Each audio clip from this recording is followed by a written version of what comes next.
اس وقت ضرورت ہے کہ ہم علمی، میں مدارس والوں سے بھی یہی درخواست کروں گا کہ ہمیں آج روایتی مجلسوں کی ضرورت نہیں ہے۔ آج لوگوں کو بتاؤ کہ ان کی عام ضرورتیں کیا ہیں۔ میں جلدی انتہائی جلدی عرض کرتا ہوں، اگر ہمارے گھروں کا ماحول اسلامی ہوتا، آج ہمارے بچے کالجوں میں جا کے گمراہ نہ ہوتے۔ بہت سارے بچے ہمارے غیر شیعہ ہو گئے ہیں۔ اس کی وجہ کیا ہے؟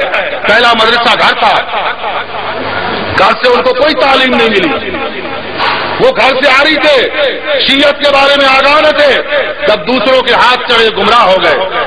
سب سے پہلا کام جو ہمارے گھروں میں ہونا چاہیے، اور معصوم نے جس کی بہت زیادہ تاکید کی ہے، رائج پڑھو قرآن کو اپنے گھر میں۔ یہ ہم نے بنائی ہوئی نا شیعوں کی علامتیں۔ کچھ لوگوں نے خاص قسم کے کپڑے پہنے ہوئے ہوتے ہیں، کہتے ہیں یہ علی کا شیعہ ہے یا حسین کا ماتمی ہے، زیور پہنے ہوتے ہیں ہاتھ اور پاؤں میں، کہتے ہیں یہ علی کا شیعہ ہے، یا بالوں کا خاص قسم کا سٹائل ہوتا ہے، کہتے ہیں یہ علی کا شیعہ ہے۔ یہ علامتیں ہم نے خود بنائی ہیں، یہ معصومین نے نہیں بتائی۔ معصوم نے کیا بتایا ہے؟ معصوم نے بتایا ہمارا شیعہ وہ ہے جو روزانہ 50 قرآن کی آیتوں کی تلاوت کرے، روزانہ 50 آیتیں۔ امام صادق علیہ الصلوۃ والسلام فرماتے ہیں، امام فرماتے ہیں میرے شیعہ پہ جب موت آئے تو 2 کاموں میں سے ایک کام میں مصروف ہو، یا قرآن پڑھ رہا ہو یا قرآن پڑھا رہا ہو۔ 2 کاموں میں سے ایک کام میں مصروف ہونا چاہیے، یا قرآن پڑھ رہا ہو یا قرآن پڑھا رہا ہو۔ مولا امیر المومنین نے کیا فرمایا؟ مولا نے فرمایا شیعو خیال کرنا قرآن پہ عمل کرنے میں کوئی تم سے سبقت نہ کر جائے۔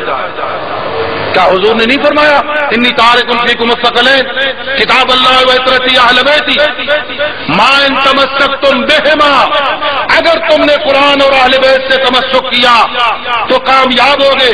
وہ تمسک کا کیا معنی ہے؟ امام محمد باقر علیہ الصلوۃ والسلام فرماتے ہیں کہ میں 3 دنوں میں ختم قرآن کرتا ہوں، 3 دنوں میں۔ فرماتے ہیں میں اس سے زیادہ بھی کر سکتا ہوں، لیکن 3 دن اس لیے لگتے ہیں کہ میں ہر آیت پہ غور بھی کرتا ہوں۔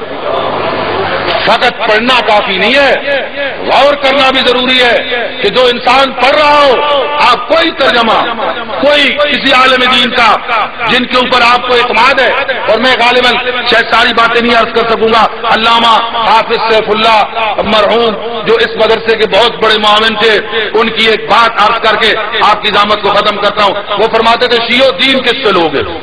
یہ بات اپنی طرف سے کی جا سکتی ہے، بزرگوں کا تذکرہ ضروری ہے تاکہ ان کی یاد باقی رہے۔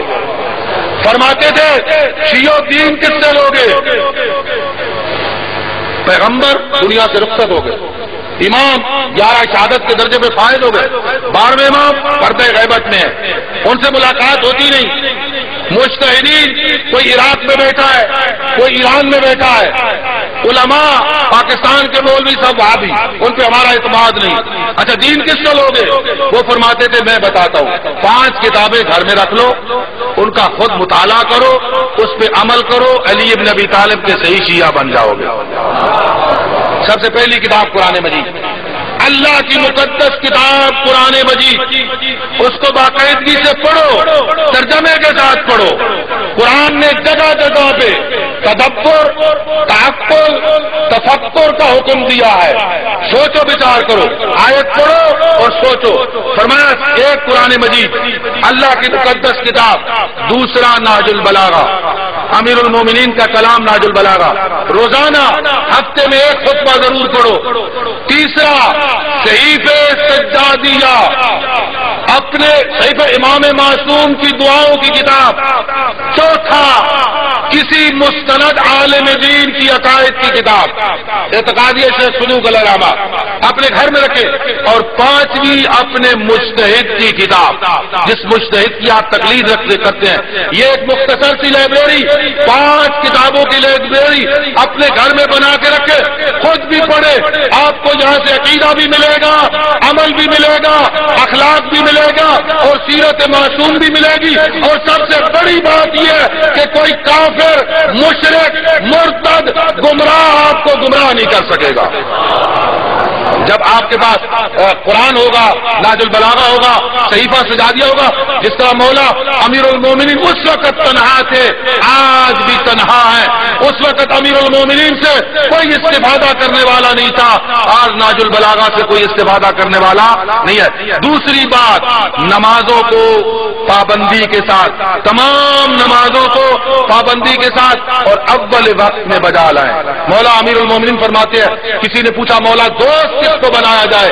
فرمایا دوست اس کو بناؤ جو نماز کو اول وقت میں ادا کرے۔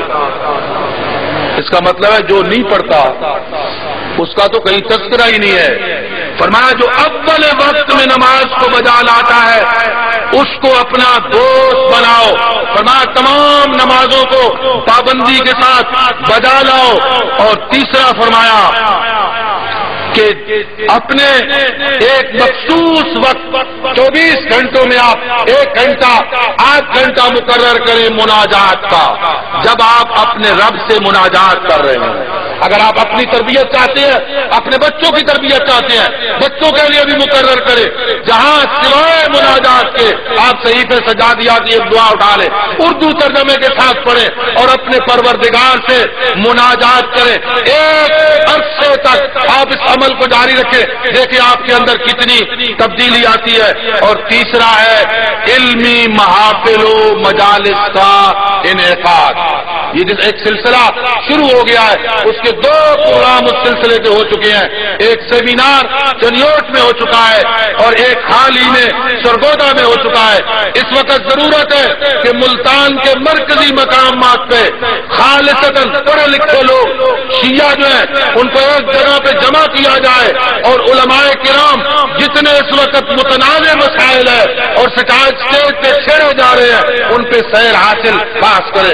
یہ مدارس کے جلسے یہ مجالس کی صورت میں ہوتے ہیں، یہاں مسائل بھی پڑھا جاتا ہے، فضائل بھی پڑھا جاتا ہے، لیکن وہ خالصتاً علمی محفلیں ہونی چاہیے۔ اور ملتان کے علماء کرام تشریف فرمائیں، ملتان کا پروگرام بھی ان کو خود طے کرنا چاہیے۔ علماء کرام ایک ٹیم ہے علماء کرام کی کہ جو اس کے لیے وقت دینے کے لیے تیار ہے۔ اور تیسرا ہے دینی کتب اور اسلامی لٹریچر کا آپ باقاعدگی سے مطالعہ کریں، مثلا المقصد رسالہ ہے، جو دیگر قومی جرائد ہے، آپ